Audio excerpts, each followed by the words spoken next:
menuju ke rumah sakit. Atau mungkin pada hari ini sahabat EP pada sahabat kita semua, anak-anak kita semua, ada yang menemani ayahnya yang sedang kurang sehat. Kita doakan supaya sahabat-sahabat kita itu yang tidak hadir menunaikan kewajibannya sebagai pemuda atau siswa. Kita doakan orang tuanya disehatkan. Amin. Diberikan kekuatan kepada sahabat kita ini. Amin. Semua pihak dari ketua Bawaslu yaitu sahabat kami Denny Hartawan, sarjana hukum, pakar hukum. Salam dari beliau karena menugaskan saya sebagai koordinator divisi hukum, pencegahan, partisipasi masyarakat dan hubungan masyarakat. Hadir di tengah-tengah EP-Pada ini menyampaikan satu pesan demokrasi. Untuk apa? Untuk keberlangsungan negara Kesatuan Republik Indonesia yang hampir setiap janji-janji setia itu didengarkan tentang negara Kesatuan Republik Indonesia harga mati. Maka negara Kesatuan Republik Indonesia ini tidak pun dinamakan biasa-biasa saja. Dia berangkat dari perenungan yang dalam. Dia berangkat dari perjuangan panjang. Dia dihasilkan dari tumpah dan darah, tetesan air mata, keringat para pejuang kita dulu. Sebelum 1945. Jauh sebelum itu sudah banyak yang menyumbangkan tetesan darahnya, yang menyumbangkan air matanya, yang menyumbangkan anaknya, yang menyumbangkan ibunya, yang menyumbangkan bapaknya, kakaknya. Untuk apa? Untuk hari ini kita bisa berdiri tegak di tanah negara Kesatuan Republik Indonesia.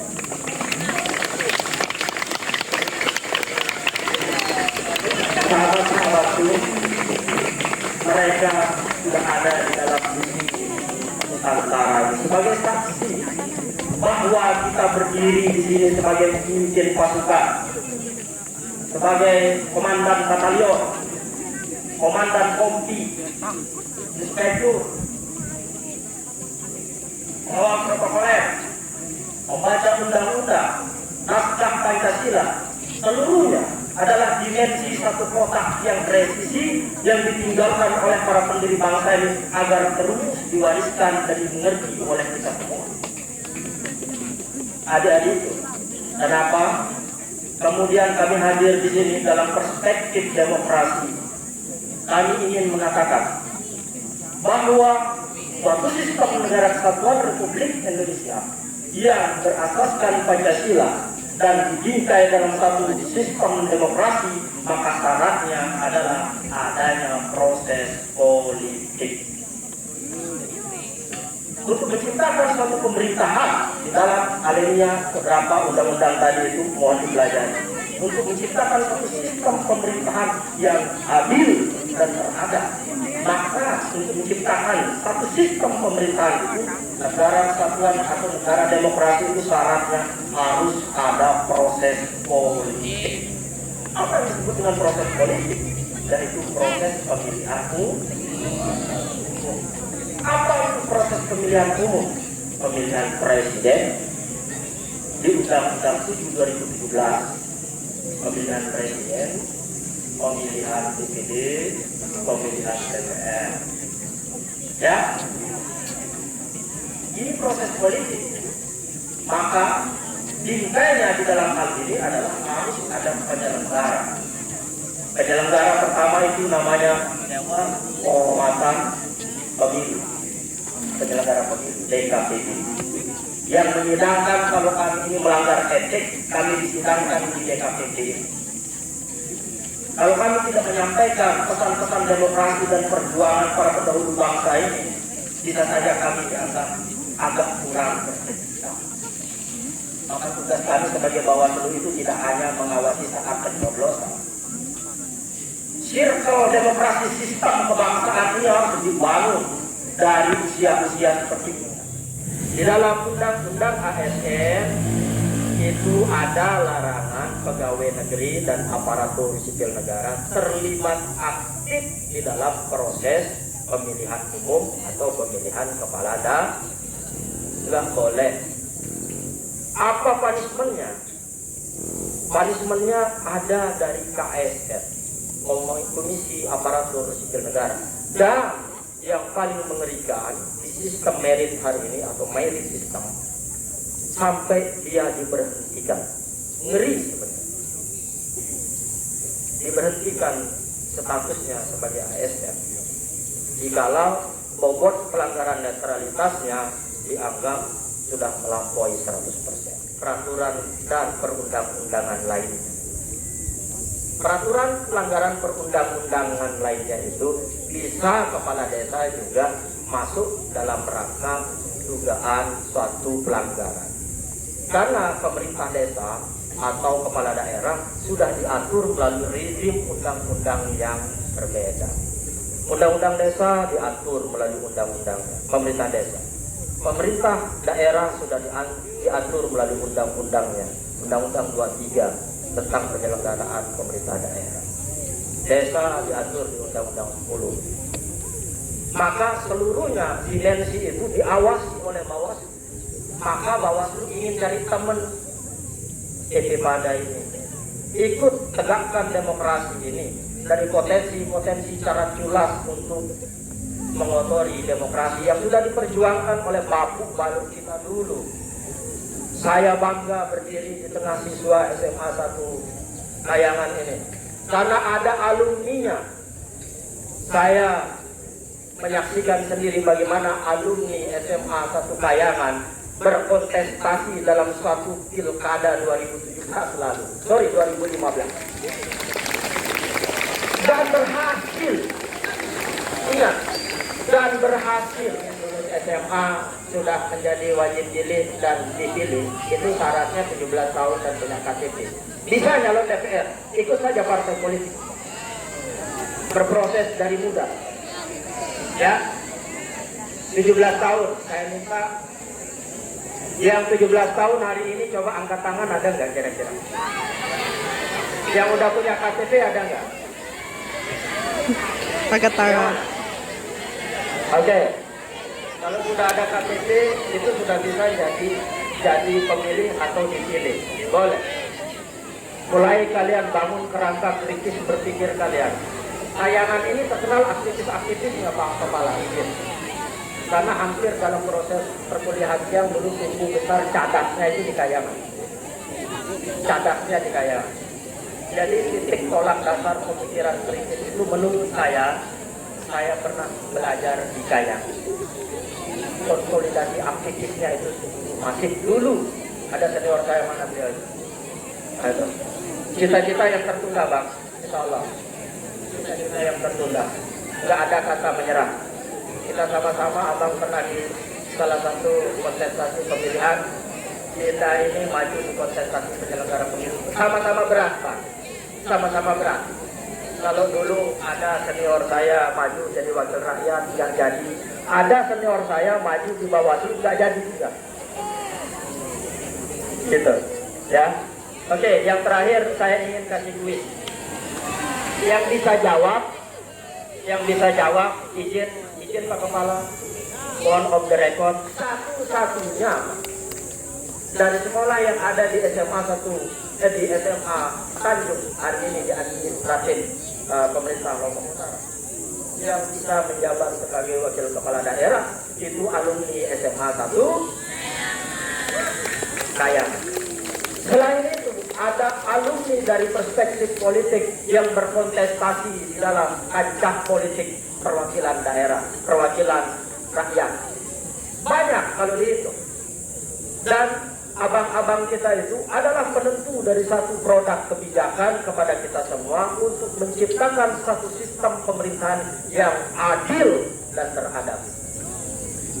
Kalau nggak adil, nggak beradab. Maka tuntutan perspektif pemilih Gen Z atau anak muda hari ini adalah penentu kualitas demokrasi, penentu memimpin 5 tahun ke depan, penentu arah perjuangan pergerakan kemerdekaan bangsa Indonesia ini besok di tahun 2045 seperti yang sudah disampaikan oleh mantan Presiden Republik Indonesia Joko Widodo menuju Indonesia emas. Akhirnya mau tidak mau, siap tidak siap, persiapkan dirimu adik-adikku. Usia 17 tahun, kalau kalian nggak mau lanjutkan sekolah, ada yang nggak bisa melanjutkan sekolah, sudah bisa menjadi calon legislatif. Nggak ada syarat. Calon DPR itu di dalam bunyi undang-undang lulusan SMA boleh menjadi perwakilan rakyat warga negara Indonesia. Satu alternatif yang diberikan oleh ruang demokrasi agar kalian tidak harus berpikir absolut terhadap diri kalian, saya harus jadi PNS, saya harus jadi A, B. Minimal mimpi kalian, misi kalian, saya harus menjadi wakil rakyat, membawa ribuan aspirasi tuntutan wakil rakyat masyarakat untuk menciptakan suatu sistem pemerintahan yang adil dan beradab. Kenapa saya ada penegasan kata adil itu? Karena keadilan itu sesungguhnya hanya milik Tuhan. Kita memanifestasikan itu. Ya, agak panjang saya bicara ini, semoga bisa menjadi doktrin terhadap kita semua untuk mencintai demokrasi ini. Karena mau nggak mau adik-adik itu, bapak-bapak itu, mau nggak mau, ini adalah pilihan yang sudah ditentukan dalam satu produk peraturan perundang-undangan. Syarat negara kemerdekaan, syarat negara Republik Indonesia itu adalah demokrasi. Di dalamnya adalah sistem pemilu. Kalau nggak ada pemilu, nggak ada negara. Nggak bisa kita menciptakan pemerintahan yang adil dan beradab. Pemilu itu ya proses untuk mencetak pemimpin. Di sekolah kalian ada pemilihan OSIS. Bayangkan kalian belajar mulai berdemokrasi dari level sekolah dalam pemilihan OSIS. Maka nilai-nilai kebenaran, nilai-nilai kejujuran, nilai-nilai kerahasiaan, nilai-nilai yang langsung luber di dalam prinsip pemilihan umum itu mulai ditanamkanlah di saat kalian berpesta pemilihan OSIS. Kalau di pemilu ada 3 tadi yang saya sebutkan potensi pelanggaran, tambah lagi yaitu tidak boleh mengkampanyekan berita bohong atau hoax, membuat isu sara berbeda-beda. Mungkin ada keluarga kita, sahabat kita yang berbeda agama, karena dia berangkat dari satu agama komunitas yang kecil menjadi calon wakil rakyat. Ada yang bilang, gak usah pilih itu, dia bukan agama kita. Gak boleh Pak, itu potensi pidana. Gak boleh. Yang itu ada dari Nusa Tenggara ini, dari suku ini, dari suku sana. Dia mau nyalon di Kayangan, gak boleh kita pilih karena dia orang bukan Kayangan. Itu rasis. Dia warna kulitnya hitam, rambutnya kayak saya keriting. Jangan-jangan dia bukan orang Kayangan, gak usah kita pilih. Itu dikampanyekan oleh kita semua, maka kita akan kena pada aspek pelanggaran SARA. Ya, nggak boleh. Nanti kalau adik-adikku, sahabat-sahabatku pemilihan OSIS itu nggak boleh mengkampanyekan soal itu, soal SARA itu, perbedaan. Biasa kait nenek, dia usah pilih pilih deh ketua OSIS dari orang biar dekat, nggak boleh. Kabak dosa ini dia masih gampang nih, bisa pilih. Jangan. Bahwa kalian ini dalam satu keluarga SMA satu Kayangan, maka prinsip yang harus dijalankan di dalam pemilihan OSIS itu berprinsip pada dimensi pendidikan yang disematkan dalam level keluarga SMA satu Kayangan. Agak cukup dimengerti atau belum dimengerti? Baik, kalau begitu ujung Indonesia. Silakan jawab.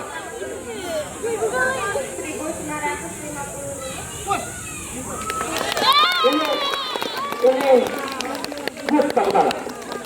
Saya tidak menyampaikan materi itu, tapi sudah ditahu. Kelas berapa? Kelas 12 itu kelas Kelas 3 SMA. Kalau saya dulu kelas 1 SMA, kelas 2 SMA, kelas 3 SMA apa? Nggak ada kelas 10, kelas 11, 12 kan? Tahun 19, wih, keren. Oke deh.